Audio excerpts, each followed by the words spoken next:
Hello everybody, I'm Reverend Dr. Ray. Now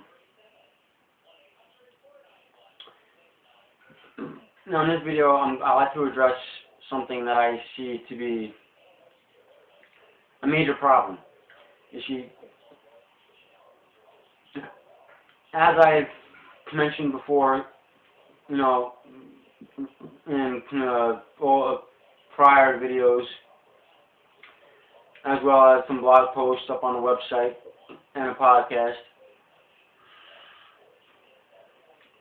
Christianity is on a decline in Europe and in America.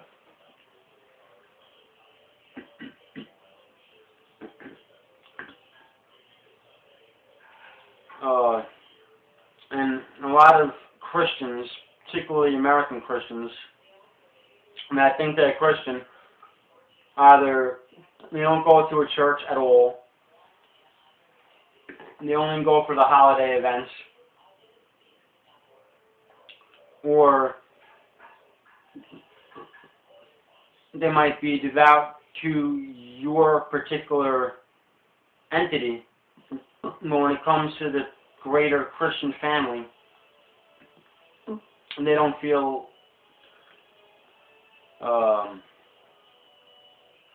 obligated to help. That's the best way I can explain that.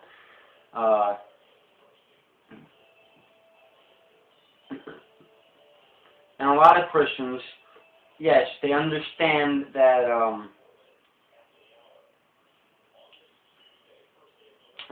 Jesus is the Son of God.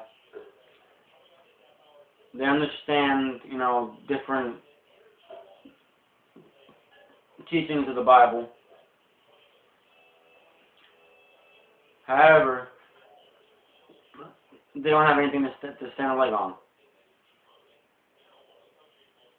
Leg to stand on.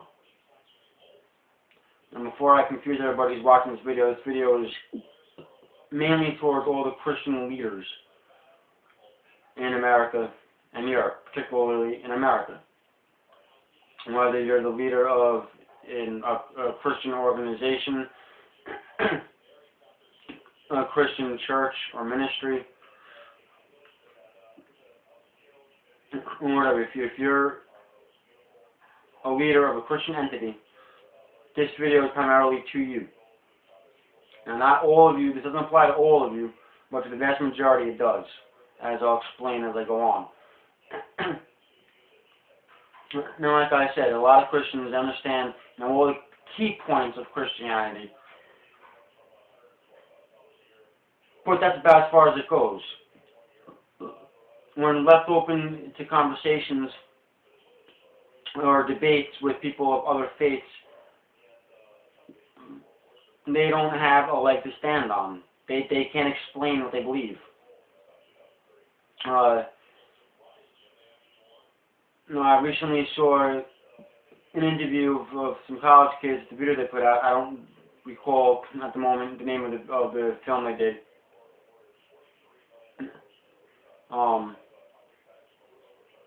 But they point out a couple of key things about American Christianity in particular. And they took a trip to Europe and documented it. And they feel that now, thanks to that trip, they have a better understanding of Jesus Christ, and that they're better Christians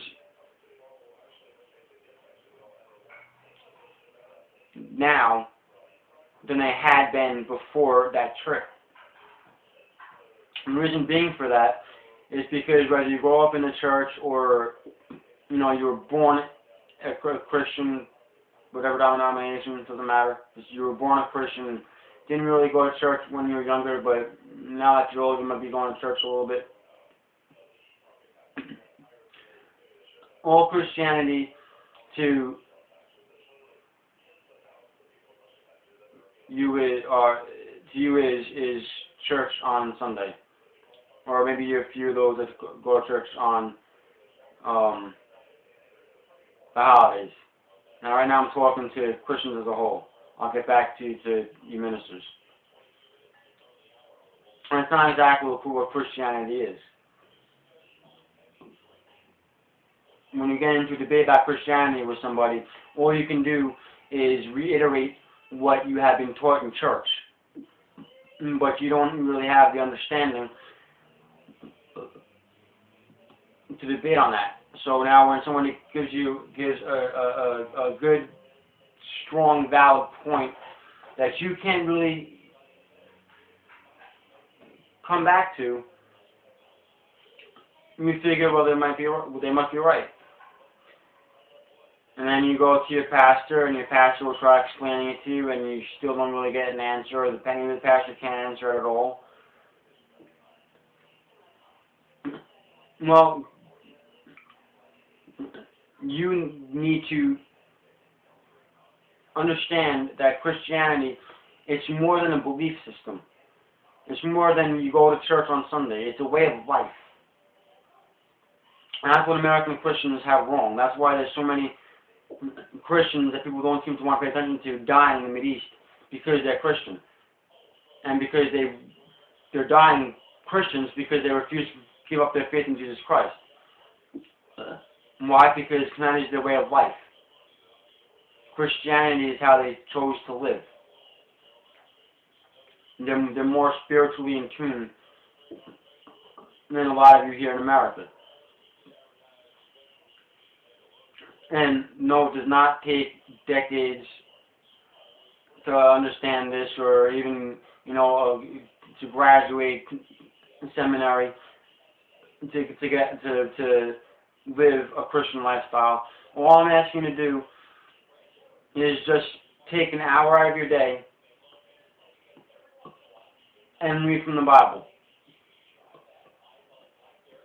Pray every day. There's nothing that Jesus didn't ask you to do 2,000 years ago.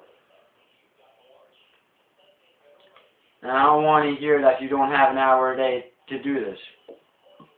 All I'm saying is 1 hour. That is it. And I don't want to hear you can, because every last one of you out there, I know, because I used to do it myself, you'll sit down and you'll watch TV for hours on end. You'll go to work in the morning, you'll come home from work, you'll eat dinner, you'll spend some time with your family. And then when everybody goes to bed, you'll sit there and you'll spend hours watching TV until you finally fall asleep. I used to do the same thing myself. Past couple of years, my time in front of the TV has been lessening. And for the past year, I haven't seen a TV screen. I don't have a TV hookup to my house.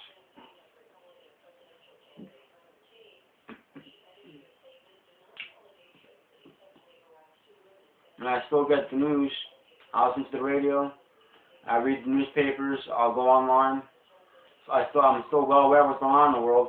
I think that right now I'm actually more aware of what's going on in the world than I was from watching the news on television. And the TV is a distraction, not just to what's going on in the world, but also to the way of life. Now back to all of you pastors out there. Now, like I said, this doesn't pertain to all of you. Now, I'm going to spell out a couple of facts, and you can determine if this message is being addressed to you or if you're one of the few. There are 97% of the churches in America are incorporated entities. They are under 501c3 classification with the IRS for the sole purpose of getting tax-exempt status. Thanks to this, there are certain corporation bylaws that they have to obey, that you have to obey, which now limits you to what you can and can't say in the church.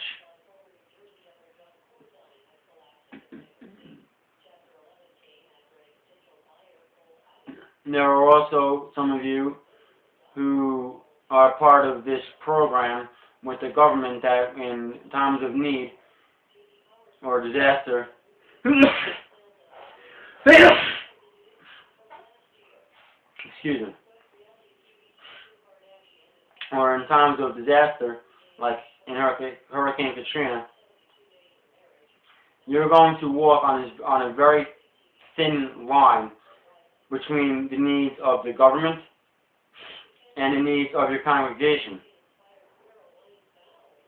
And to try to get your congregation to stay calm long enough to do what the government needs done. Now, I'm not saying that, you should do anything radical or whatever, that there needs to be some kind of order in a disaster. Somebody needs to take that leadership position and take control and lead the people out of that disaster. I'm not saying that we don't want that. Just listen to what I got to say. Now, as far as the 501c3 is concerned, first of all, if you're doing that for tax-exempt status, it's our right as a Christian entity for the tax-exempt. It's in the Constitution. Look it up. And it's nonsense that we need to go down to the IRS and file under a 501c3 for that tax-exempt status. It's just a way the government came up with to further control the people, and in this case, control the church. Because now, in order to file under 501c3, you are now an entity of the state. You're an entity of the government. They have control over you. They tell you what you can and can't do. And if you go against the bylaws of the 501c3, you now have somebody who's going to come into your establishment and take it over and run it how they see fit for as long as they see fit. If not, just go right on ahead and shut you down.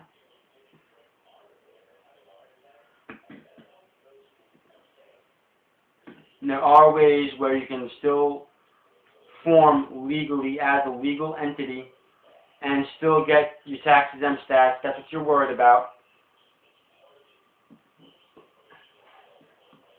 List it as a non-profit organization or, as a church, which is a non-profit, without filing under 501c3 and giving the government control of your church or your ministry or your establishment.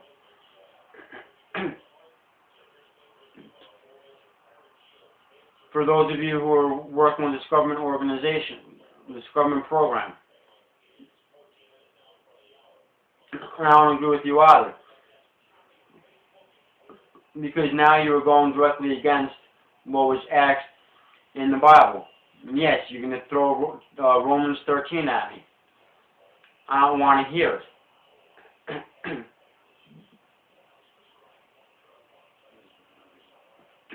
In times of disaster, your congregation is going to you, their leader, for help. You're not supposed to worry about any outsider, whether it be on a city level, county level, state level, federal level, government speaking, or on an individual level. You're not supposed to be concerned about, say, me coming into your area in a time of disaster. You're not supposed to be concerned about what I'm saying to do or what my concerns are. You are supposed to be worried about the concerns and the needs of your congregation. You are supposed to be aiding in your congregation's way through that disaster. Nothing else is supposed to matter to you. That's why they're going to you. You are their leader. You're not supposed to be worrying about anybody else or anything else.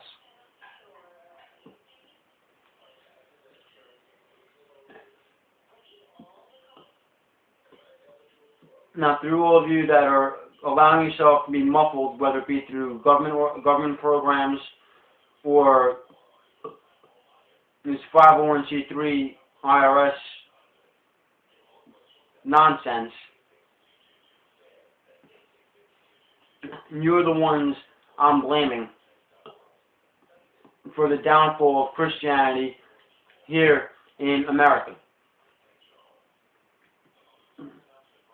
Number one, you're allowing yourself to be muffled, or you're working with different disaster programs, which right there, you're allowing yourself to be muffled in what you're going to say, because now you got to relate things specifically to this outside program or this outside entity coming in to take control of your area when they're looking to you for help. Not them, to you. That's what you're supposed to be focusing on. So you're just muffling yourself even further. On top of that, how many of you actually completed seminary? How many of you have an entire understanding of the Bible, where not only do you have the Bible memorized, where you can recite to me anything I ask you to recite to me, but you can also explain what that verse means, and you can also tell me what the history of the Bible is. I mean, how much of the Bible do you really know? How many of you completed your seminary? How many of you do private studies on your own? How many of you admit to yourself and to your congregation that even as a pastor, you are not 100% mature spiritually? A proper pastor, okay, does exactly what they ask of their congregation. To go home, keep an open relationship with God, read through your Bible, do your own personal studies, have group studies in your homes, and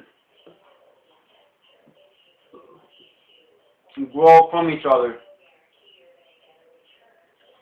A congregation can only grow as spiritually mature as the leader. You being their leader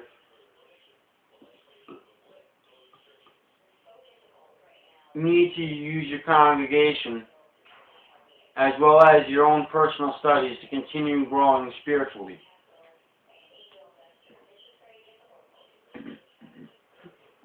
Nobody is 100% complete in their knowledge or wisdom of the Bible, or is 100% mature spiritually. It's a constant process. We're growing spiritually up until the day we die. How many of you admit that to yourselves? How many of you admit that to your congregations? How many of you allow yourselves to grow spiritually from the lessons you're getting from within your congregation? How many of you do your own private studies outside of your Sunday sermons?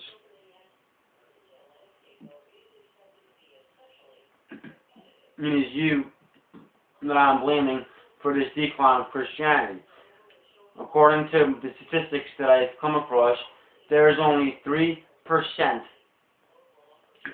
of churches in America that are Christian, 100% Christian, where every day of their lives is spent with Jesus Christ, where the pastor acknowledges that they are not any more spiritually mature than their weakest congregant.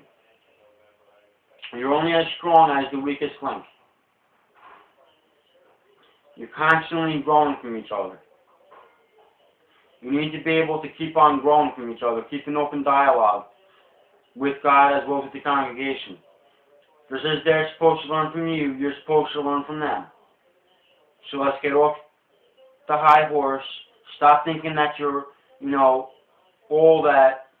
You are not God. You are not Jesus Christ. None of us is 100% spiritually mature. It is growing spiritually like I said, is a process that happens all the way up until the day we die.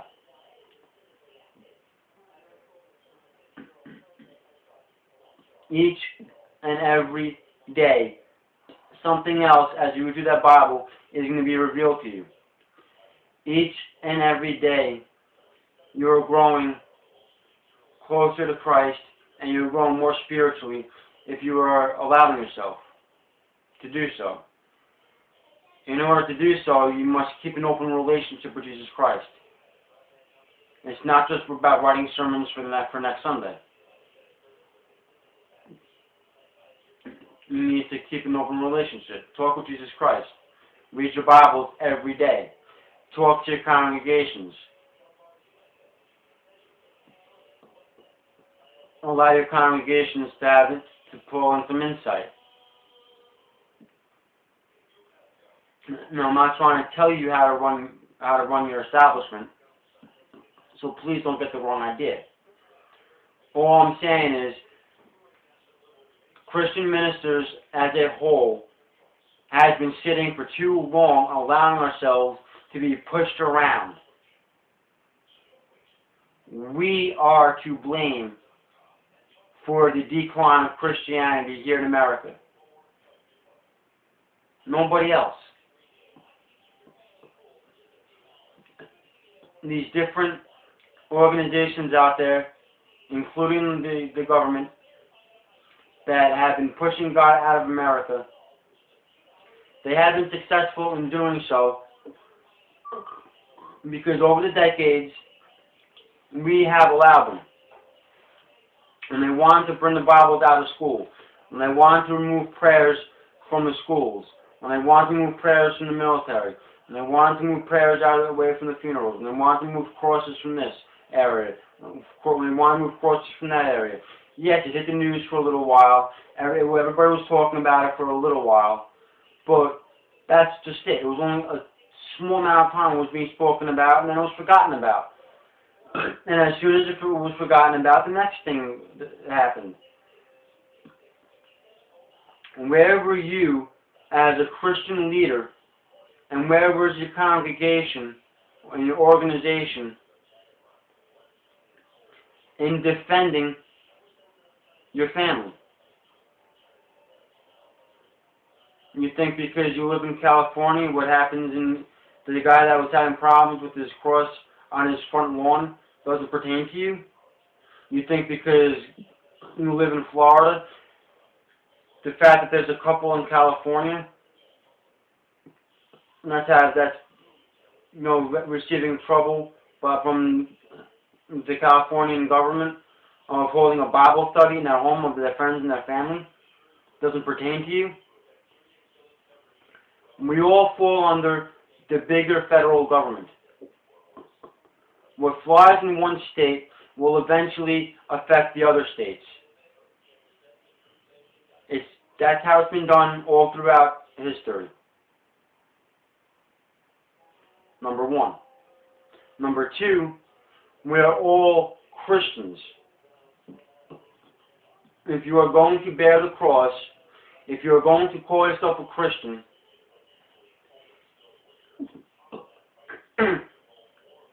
it's about time you acknowledge that fact. So all of you out there that are Christians, followers of Christ, when you hear a problem arise, whether it's in your state, your city, your state, or not, speak out about it. Aid in your, go to your brethren's side. You pastors, make a stink about it. Get a petition going within your congregation and have all your congregation sign it. And send it off. Encourage other pastors in your area to do the same. Let's pull everybody, or let's pull the Christians in America together and make a stink about this. If we don't make a stink about the fact that New Yorkers can't have crosses on their lawn, if we don't make us think about the fact that Californians can't hold a Bible study in their homes with their family and friends, if we don't make us think about the fact that there's atheists and Muslims going into Catholic universities and trying to demand the cover-up of the crosses or take down of the crosses in the Catholic universities, if we don't make us think about the fact that in a secular establishment, like a restaurant, okay, that has symbols of every faith and corporation out there, like, for example, Friendly's. You walk into a Friendly's, you're going to see, well, it's the one that I used to go to. They had an enlarged Coca-Cola cap hanging on the wall, a bicycle, a cross, pictures of the moon, different Native American symbols. Say you're going to walk into an establishment like that, and you're going to see something like this.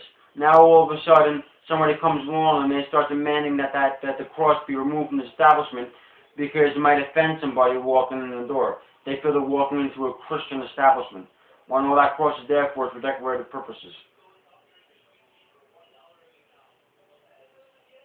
If we don't make us think about that, nobody's going to. We have a duty as Christians to not bow down to man and to stand up for Christ. So let's start doing that. When you see a problem, whether it be in your city, in your state, or not, rally your congregations, rally neighboring congregations, and go to the aid of your Christian brethren, wherever they may be, and show your solidarity. Show your support for them.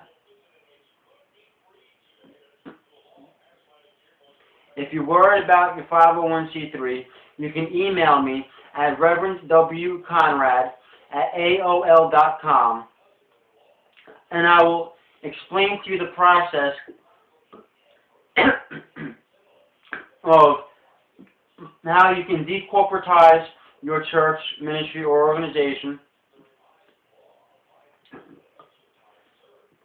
legally, and how you can legally still claim your tax-exempt status. So now, you are still getting a tax-exempt status that you're so worried about having, and you can still legally preach the gospel, every last bit of it, without worrying about any problems that might come raining down on you.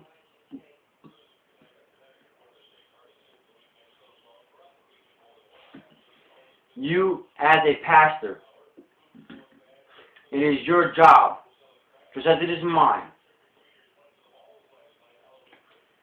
to preach the Word of God. It is our job to preach the gospel. It is our job to bring the lost souls back to God, and it is our job to bring those who are already with God, to bring them closer to God. So let's stop hanging ourselves up on this political correctness nonsense, on this I'm going to be scared to speak out, and I'm going to be scared to speak up and protect my brethren. I'm going to be scared to do what I feel I've been called to do by God because of this 501c3 nonsense. Email me at reverendwconrad@aol.com, and I will send you links to information, and I will explain to you how you can legally decorporatize your establishment, where you can still collect, still file tax-exempt status. You can hold on to your tax ID numbers, but you can now preach the gospel, every bit of it, You can now reach out and support your Christian brethren wherever they may be. You can now worry about the worries and the concerns and the well-being and the spiritual growth of your congregation without having to worry about any repercussions that will result from that, because now there's no laws that you have to worry about breaking. Not only are we protected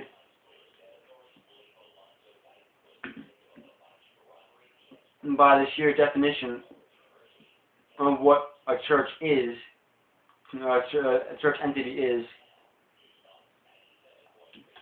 for so long as the United States Constitution remains the law of this land, churches are protected under the United States Constitution. We are also protected by Jesus Christ.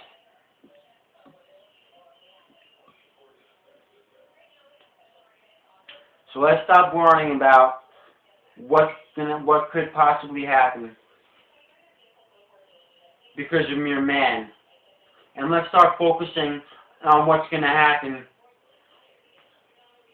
from him above.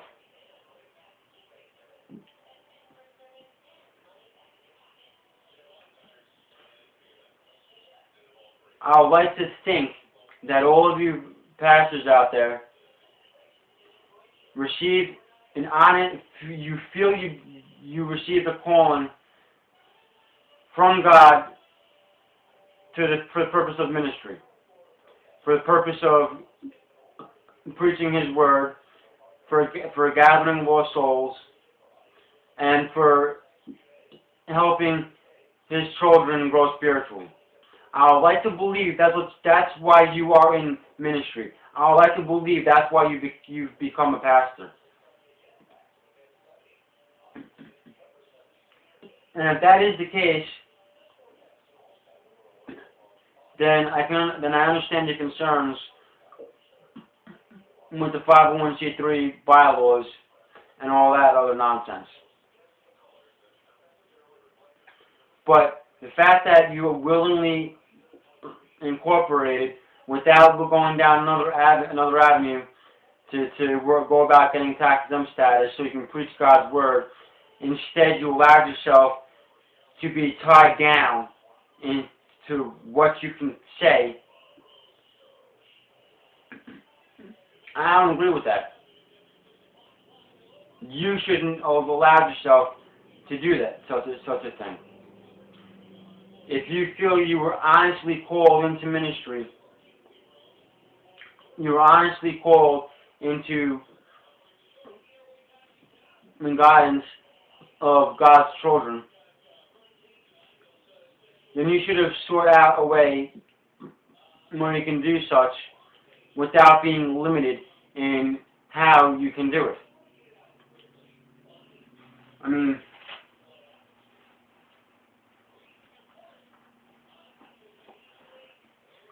this right here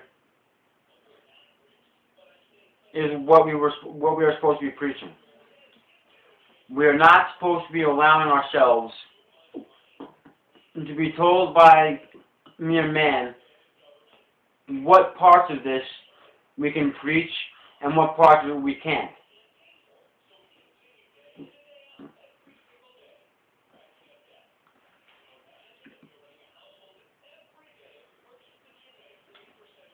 There's numerous pastors that I've met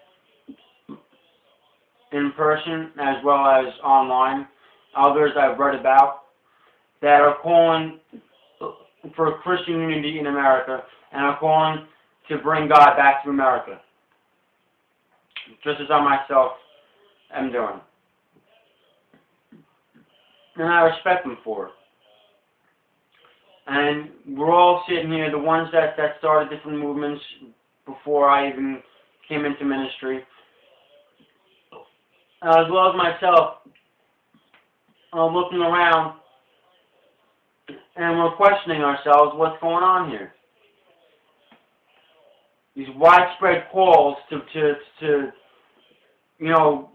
pull in Christian unity, to bring God back to America, and where is everybody? The problem is, you're not listening. If you're agreeing with the call that we need to come back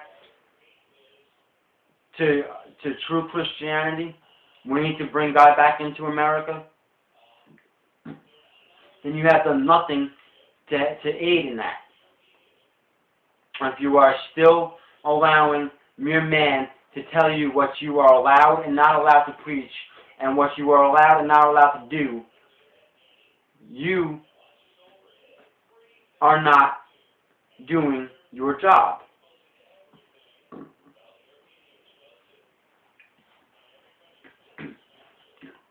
This is a call to all of you Christians out there to think really hard to yourselves, pray to Jesus long and hard, and ask what you've been doing wrong, and allow Him to guide you into the proper lifestyle of a true Christian. For all of you pastors out there, if you would like to see God come back to America, if you would like to see all of this nonsense that we're seeing happen to America now come to an end, and you know that the only way that can happen is for God to come back to America,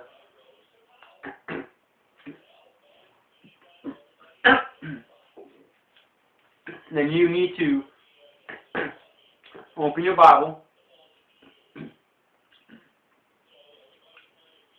and as you're reading through it, ask Jesus to help reveal to you His message.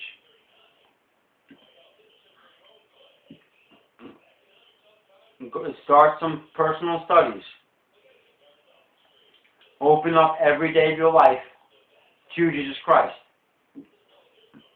Start living as He asks us to live. Stop worrying about mere man. And start worrying about what's going to happen to you by Jesus Christ.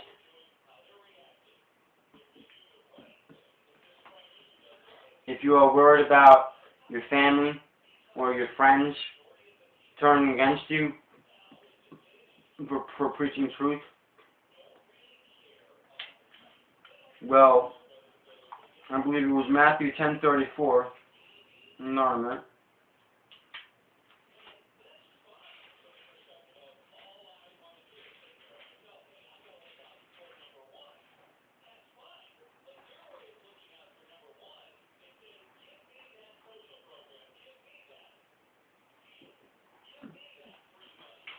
Matthew 10:35.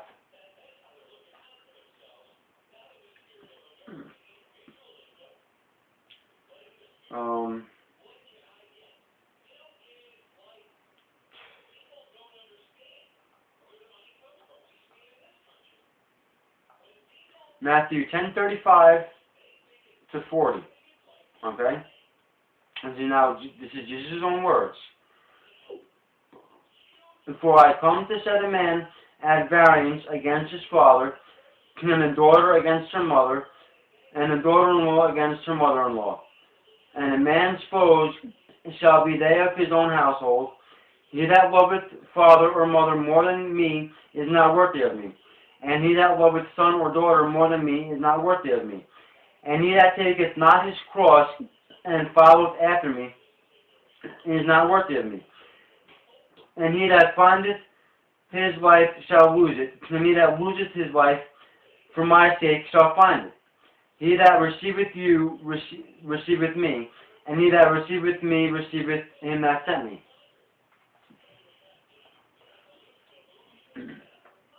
There's a couple other verses that I can read out to you, saying the same thing.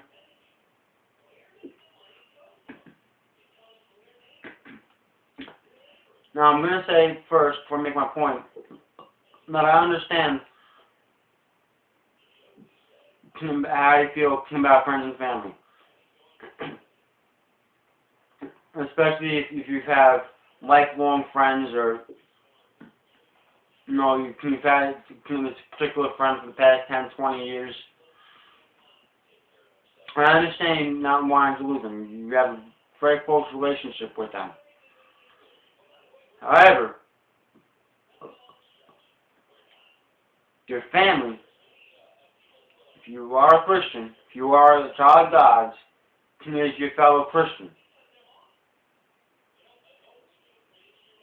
In preaching the truth, one of my brothers and one of my aunts have stopped speaking to me.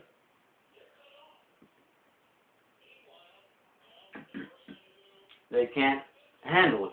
Whether they can't handle the message, or they just can't handle the fact that I'm a minister, I don't know. But they've stopped speaking to me.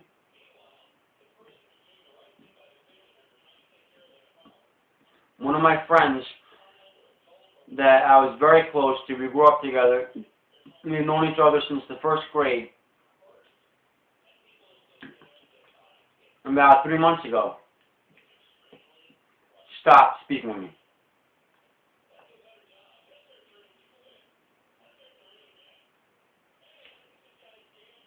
He wasn't religious, he's more on the atheistic side of things.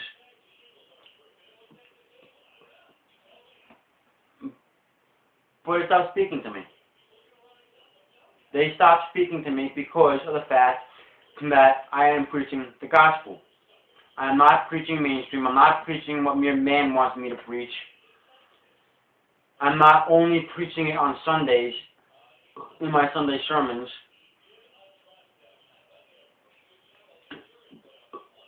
I speak of God in almost everything I can. Every last bit of life relates back to God. Everything connects back to spirituality. And unfortunately, they can't handle who I am. So, I understand how you feel about your family and your friends. However, we're not to be concerned about that. If they are children of God, they won't have a problem with it. They will stand by your side.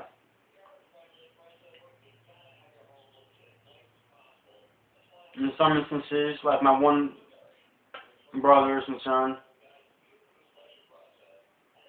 they're just lost. He has this on-off type relationship with me, where for a little while he'll talk to me, and then he just can't handle it, and he'll ignore me for a little while, and then he'll start talking to me again.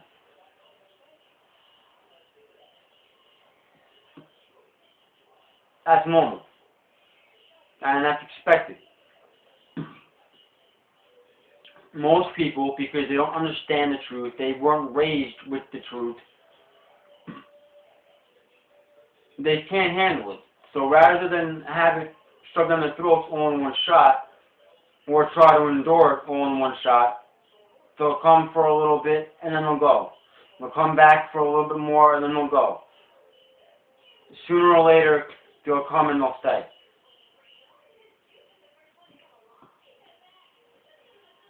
Either way, whether they continue talking to you or not, we're here to preach the truth. We're here for Jesus Christ, not for man. And either way, the seed would have been planted. If they're children of God, they'll come back to you. But then again, you being a pastor should know this, because it's all in here. It's all in this book, which all pastors claim they have an understanding of, claim they know. If you know it, preach it. Start feeling guilty that that you're not feeding your congregation. And that start feeling guilty that you're starving your congregation, that you're starving your family and your friends of the gospel. Start feeling guilty that you're stunting the spiritual growth of your congregation, your family, and your friends.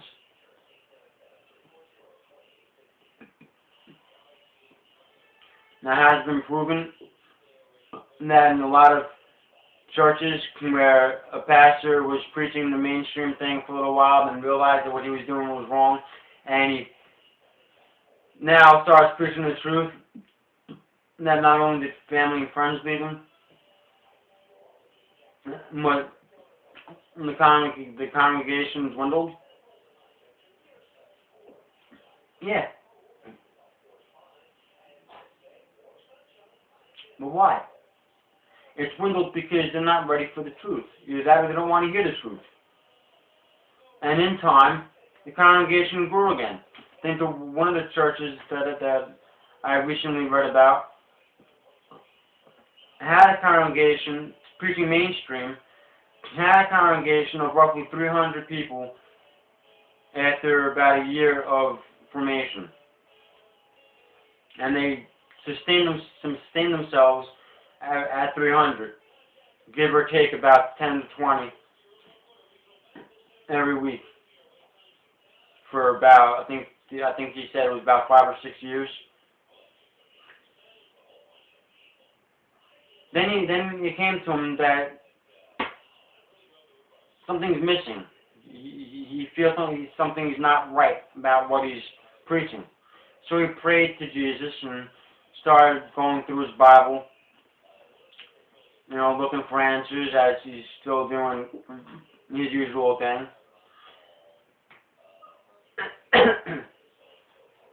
And then he realized that what's missing is the message. He was only allowing himself to preach half of God's message. He was only allowing himself to reveal half of God to his congregation. So he started preaching the other half. He started teaching the other half from the gospel, and he started showing the other half of God to his congregation. And in about a month's time, his 6-year sustained fellowship of 300 dwindled to about 120.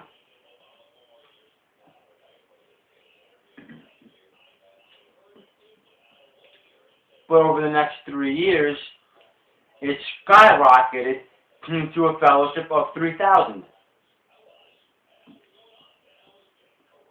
And I'm sure I will hear from him that his congregation is just continuing to grow. And why is it continuing to grow? Because he's preaching the truth.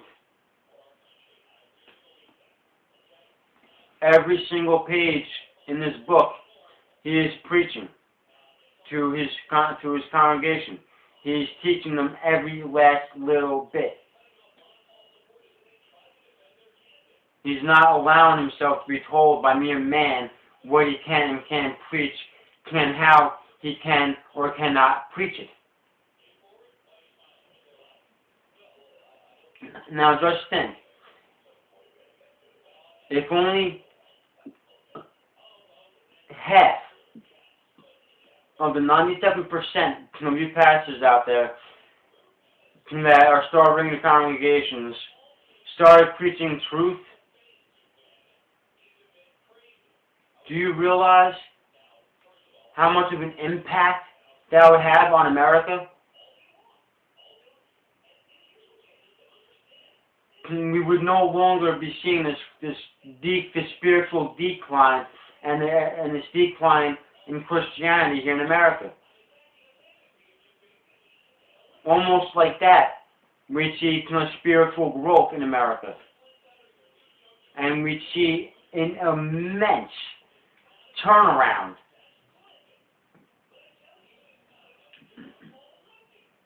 Not that it happened overnight,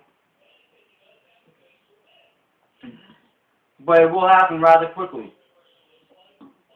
things will start getting better. Not just locally for your congregation, but because there's so many of us out there preaching the truth and feeding our fellowship with the truth. It's going to happen nationwide. The more of us ministers that get up there and obey only God, we do what He tells us to do, not man. The more of us that do that, the better America will become. The better things will get.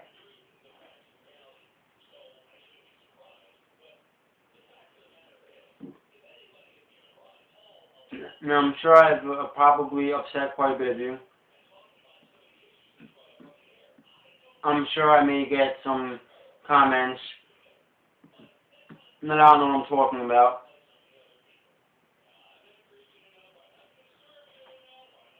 If you have the need to bash me for anything I've just said in this video, before doing so, please turn to your Bible and pray to Jesus about what I just said. And decide if you are part of the 97% of the ministers that are causing the problem here in America, or if you're part of the 3% that's actually preaching the truth. And if you feel you are one of the ones causing the problem, then pray to Jesus about how you can help correct that issue. And what you can do to fix the problem. First with yourself, and then with others.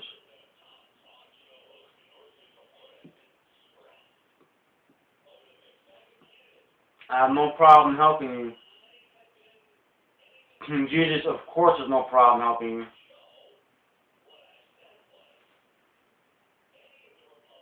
But if you determine you're part of 97%, I suggest you pray to Jesus and ask Him how you went astray, and ask Him for guidance on how to come back on the right path, so that you can now help your congregation grow spiritually rather than keeping their spiritual growth stunted.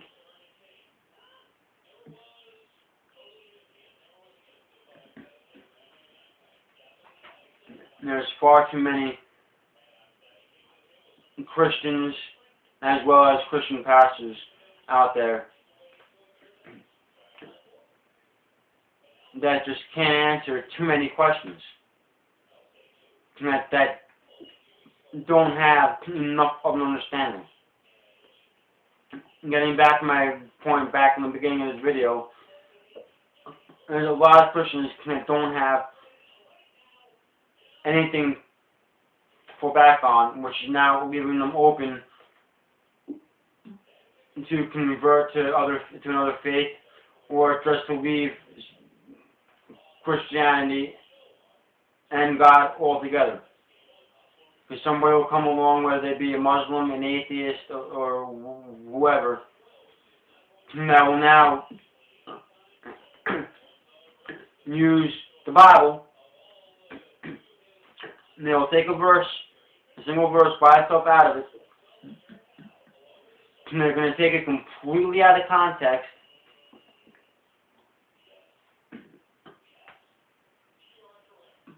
against the Christian. And this Christian, not having enough understanding or wisdom to fall back on, to now defend their faith and to defend Jesus to this person, is now stuck standing there questioning, well, is that true? So now what's going to happen?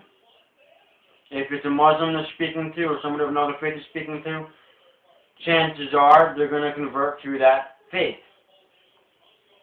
If it's an atheist they're speaking to, chances are they're going to leave Christianity. And according to statistics, it happens 9 out of 10 times. We need to overturn those statistics. If we receive a calling, if all of you receive the calling, like I have, from Jesus, to do this, to preach the gospel, and to aid in the spiritual growth of God's children, then it is our duty to make sure we are being fed spiritually by Jesus Christ and by the Bible, so we can aid in the spiritual growth of our fellowship through Jesus Christ and the Bible. We need to have an understanding of Christianity, and we need to have wisdom of the gospel, so that not only can we defend Christianity to anybody who tries attacking it, but so that we can teach it to our congregations, so that they can now defend Christianity to those who may attack it.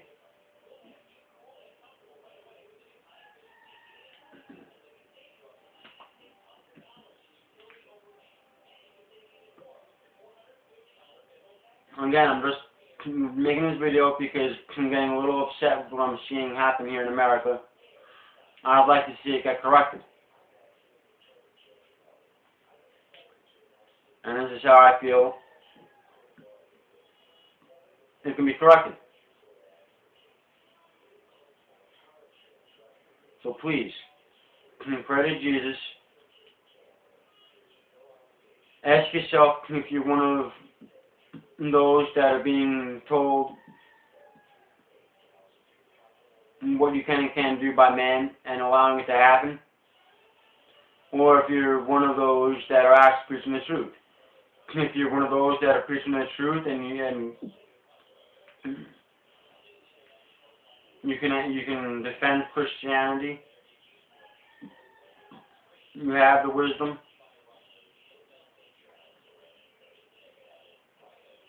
I'm proud of you. God bless you. If you're one of those that have gone astray, please pray to Jesus. Ask Him for guidance. Ask Him how you can get back onto the right path. Then lead your congregation back onto the right path. And let's bring God back into America.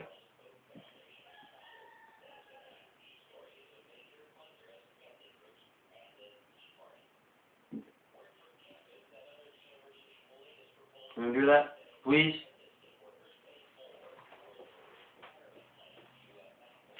I would like to see things start turning around.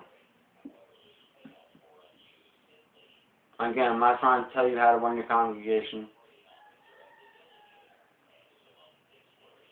I'm not telling you how to run your life.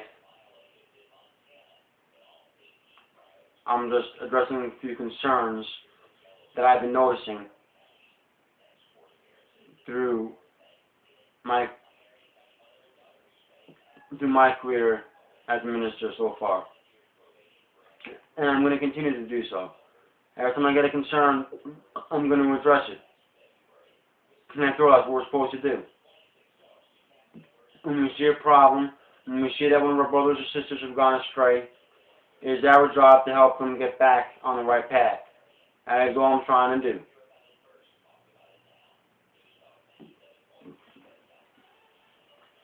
On that note, I thank you for watching this. I hope to see Christianity come to rise. I hope to see America return to God in the near future. And I will see you in the next video. Again, I thank you for watching. God bless.